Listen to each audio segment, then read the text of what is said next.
Hello and welcome back to Tuesday Night Legacy presented by Spellhold Games. My name's Eugene and I will be commentating on round 3 of last Tuesday, February 1st. On the left we have Yorion Zenith, piloted by Damien, and on the right we have UR Delver, piloted by Andrew.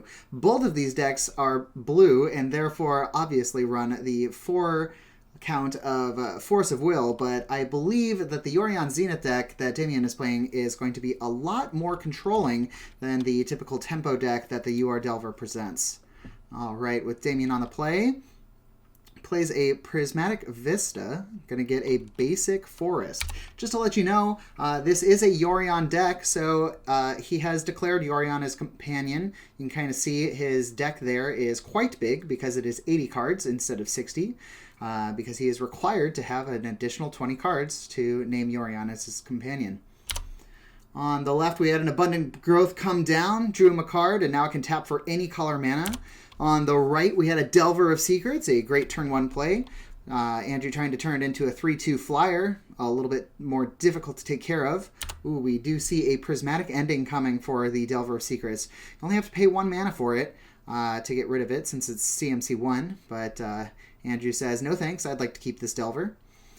Plays the Force of Negation, exiling the Prismatic Ending, and now he's going for the Brainstorm on his upkeep with the Delver trigger on the stack, pretty much guaranteeing that this thing is going to transform into the 3/2 flyer. Revealing Daze, and he's got his beater on turn 2. Mishra's Bauble coming down, just to highlight, it's a 0 mana artifact that can look at the top card of target opponent's library, and then you're going to draw an additional card at the beginning of your next upkeep. So you basically get to put an extra piece of, what's the word? Blanking on it right now. It's important for the Dragon's Rage Channeler in order to activate it to a 3/3, artifact being another permanent type or card type into the graveyard. So that is why Andrew is running it here, as well as the card advantage that it provides. Another Abundant Growth coming down on a Wasteland on Damien's side. This Prismatic Ending is going to stick and get that Delver of Secrets. Alright, 2 cards drawn. Misty Rainforest for turn. Going to put down another Delver of Secrets. So one of the most important aspects of the Delver deck is that it always needs to be applying pressure. If it's not doing that, then it's not really doing anything. You need to get that damage in where you can. Kind of hard when your opponent has all the removal. The Swords to Plowshares coming down, grabbing that Delver of Secrets. Andrew's getting 1 life for that. We have 1, 2, 3, 4 lands on Damien's side, 2 Wastelands. One of those has the Abundant Growth on it, a basic plains, a snow-covered plains, and a snow-covered forest. Yorion getting put into hand this turn. So at any time when he plays that, he can actually flicker any non-land permanents that he controls, including the Abundant Growth. Ooh, a Wasteland coming down from Andrew, catching the Wasteland with the Abundant Growth on it, so he loses that enchantment, as well as the land.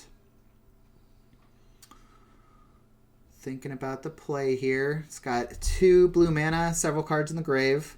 I think we saw a Murktide Regent in Andrew's hand. He's kind of doing some math here.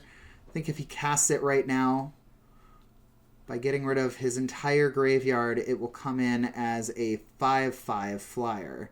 For 2 mana, that's not bad.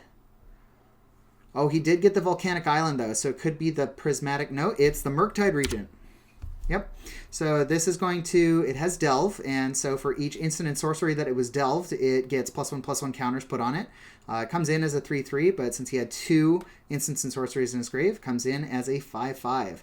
The fun fact is that this is a static effect, so if any more instants and sorceries get exiled, then it would have gained more counters. But I guess it doesn't matter, because that's a Swords to Plowshares from Damien, gaining Andrew another 5 life. I believe he's at 25 now. Wasteland blowing up that Volcanic Island, leaving Andrew with 1 land. Damien untaps, says go. Land down, says go. There's a lot of pass go when you're dealing with control decks. You're waiting for somebody to take the first move so that you can have the advantage in fighting over whatever that thing is. Ponder for Andrew. Looks like he's looking at a lightning bolt. Oh, didn't like it. Yeah, lightning bolt, hard to cast with 1 blue mana. I would agree with him. All right. Draw a fresh card off the shuffle. And pass. We know that Andrew at least has a daze. But Damien also knows that. So I don't think he's going to catch him with a counter on the daze. But he will slow down his turn by 1. Waiting for that extra turn here. As you can see, actually. He plays a Green Sun Zenith for 4. Nope, wait, 3, excuse me. Keeping up 1 extra mana. Make sure to play around the days. Bringing in Leovold, Emissary of Trust. Green Sun Zenith, of course, can search up any green creature with converted mana cost X or less. Leovold does fulfill that requirement. Costs black, a green, and a blue. So this is quite the powerhouse of a card. It is a 3/3.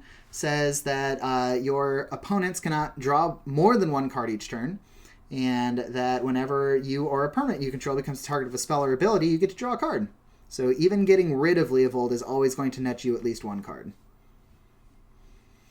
A tough card to see on the end of the table when you're facing such a bad mana screw situation. 3 damage in. Andrew down to 21. Casting Lightning Bolt, get to draw the card. Looks like Damien's thinking about fighting over it. He's going to fetch. Oh, I think he's going to hard cast the Force of Will here. No reason to not. Wait, he paid. Yeah, he does pay 5 here. So Andrew does have the option to play the daze. And it is dazed, and Leovold is gone.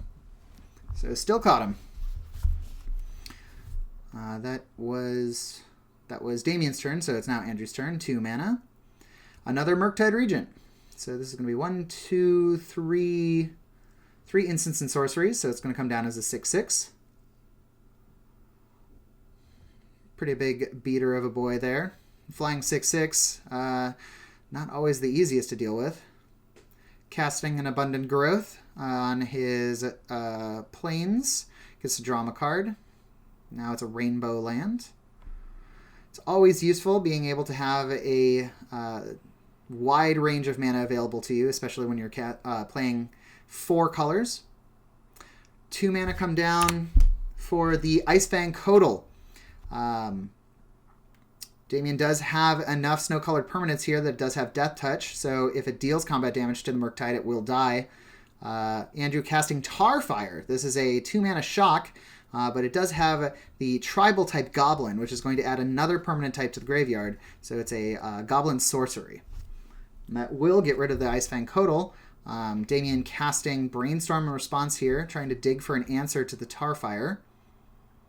He finds it, so a alternate cast, Force of Will, pitching Ponder, is going to get the Tarfire. The block will happen, and it's a goodbye to that 6/6. All right, Damien another land down. Thinking about his options, got 3 cards in hand. Casting Yorion, so he's going to flicker his 2 Abundant Growths. So when they come back into play, he's going to attach them exactly where they were, but it's going to net him 2 cards. So now he has a 4/5 flyer. Dragon's Rage Channeler coming down.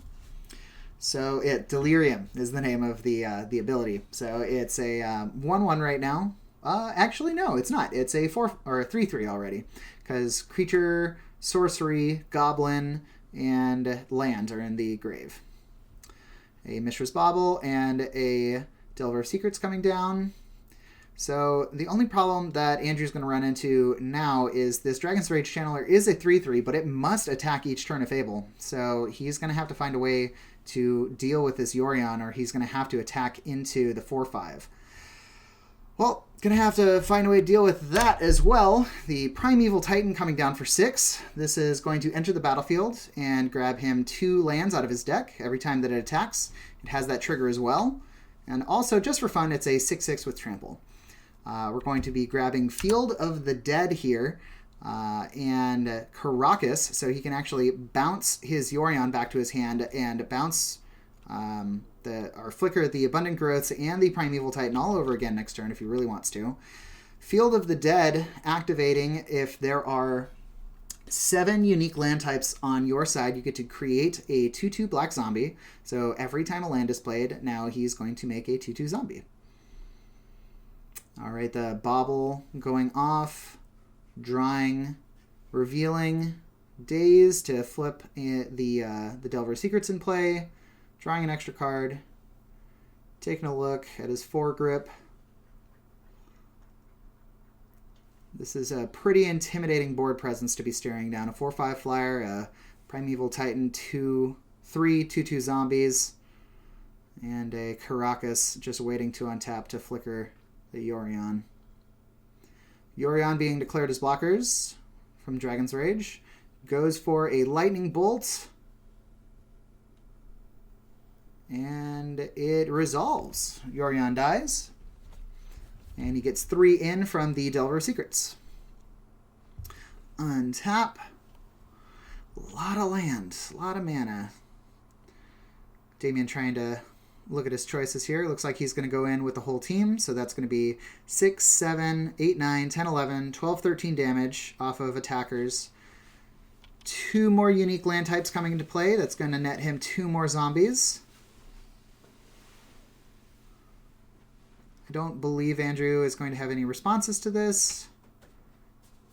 Prismatic Vista coming down, a 3rd unique land type. And Sylvan Library, just for fun. And Andrew's going to say, that's quite a bit over there. I'm going to wrap it up. We're going to go to match 2. So Andrew on the play here. Starting with a 6 into turn 1 Delver Secrets. Always good as the first player to keep the tempo high.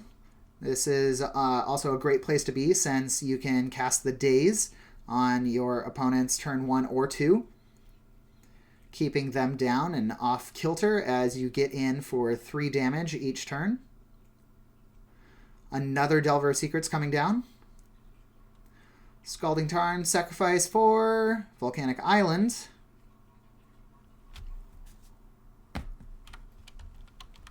And gonna cast a Ponder. Always good to know what's coming up. Comparing, like them how they were, actually. Put them right back, draw 1, back to Damien. Damien sacrificing Prismatic Vista, 2 mana.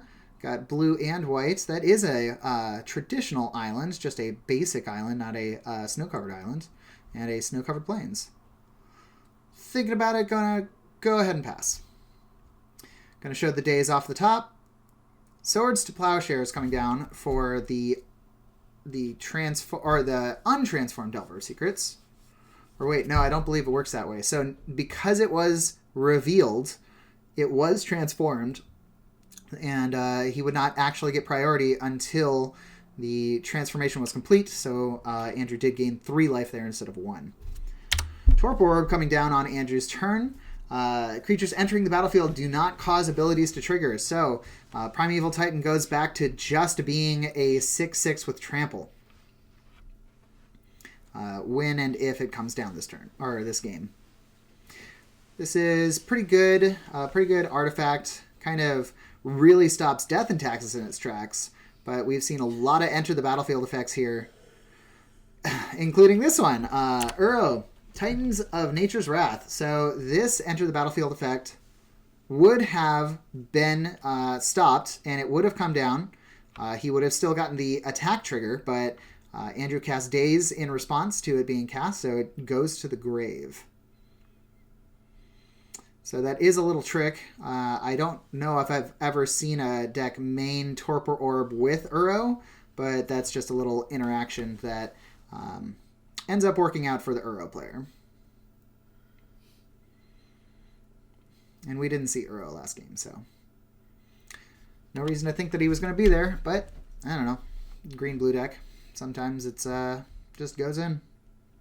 All right, attacks with the Insectile Aberration. Gonna fetch. Fetch for a Volcanic Island. 2 mana open.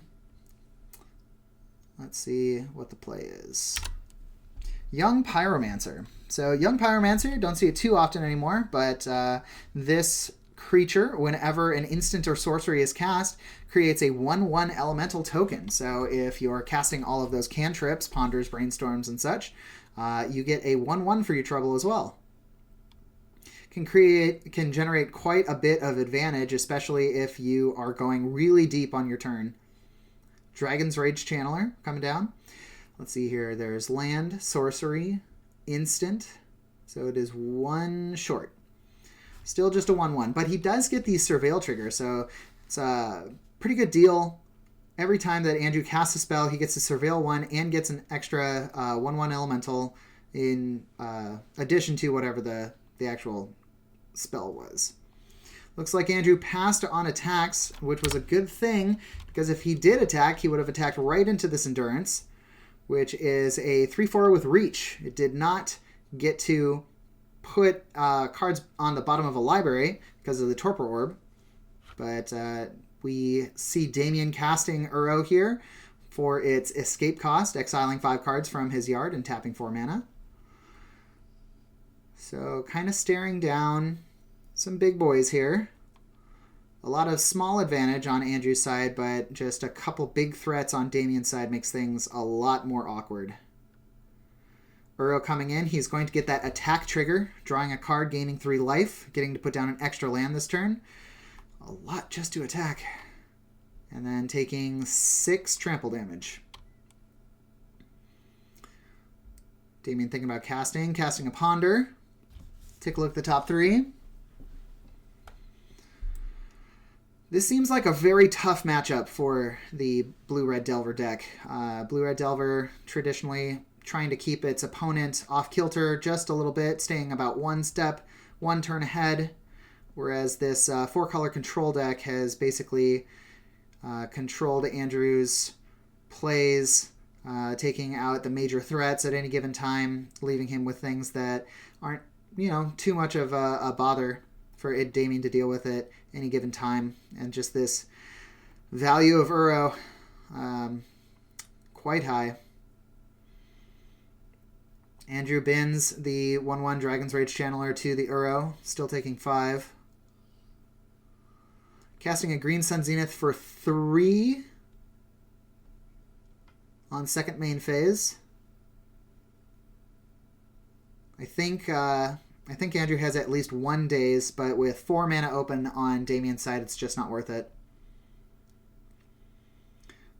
Thinking about it. So Green Sun Zenith in the 80-card deck, very useful since you can get so many different silver bullets for any particular situation, like this one.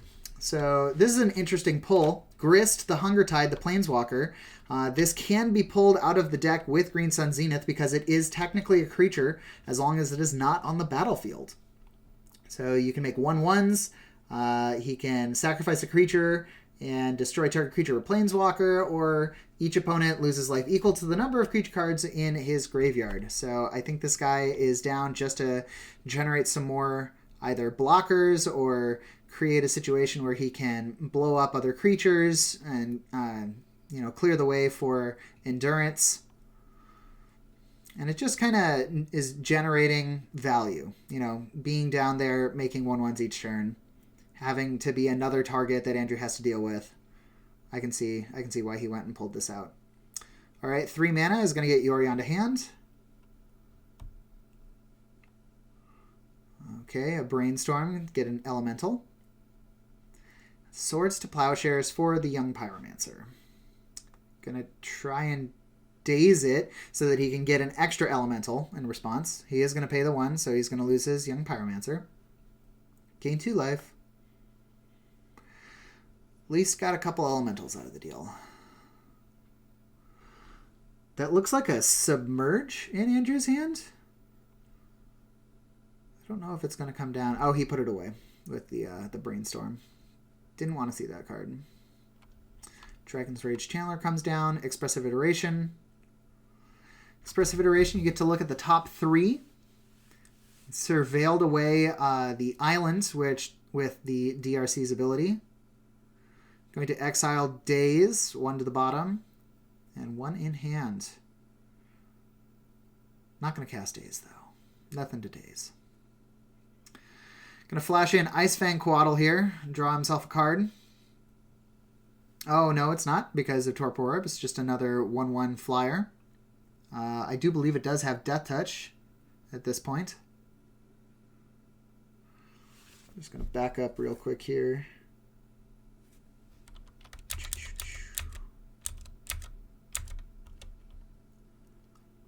Oh, I was incorrect. I'm sorry. I thought Uro had Trample. He does not. So you can chump block him all day if you want. So I think that has been Andrew's plan for the last several turns here. Make as many 1/1s as possible. Chump block Uro. He is generating an insane amount of value with the gaining 3 life and drawing cards, but at least you're still in the game. Man, I guess I just thought Uro was even better than he is. 6/6 trample, that would put him maybe over the top. Okay, Andrew is going to admit defeat here and call it a day. That was a tough one. A lot of advantage from the 4-color Yorion Zenith deck. All right, we are all done here, and we'll see you in round 4. Thank you.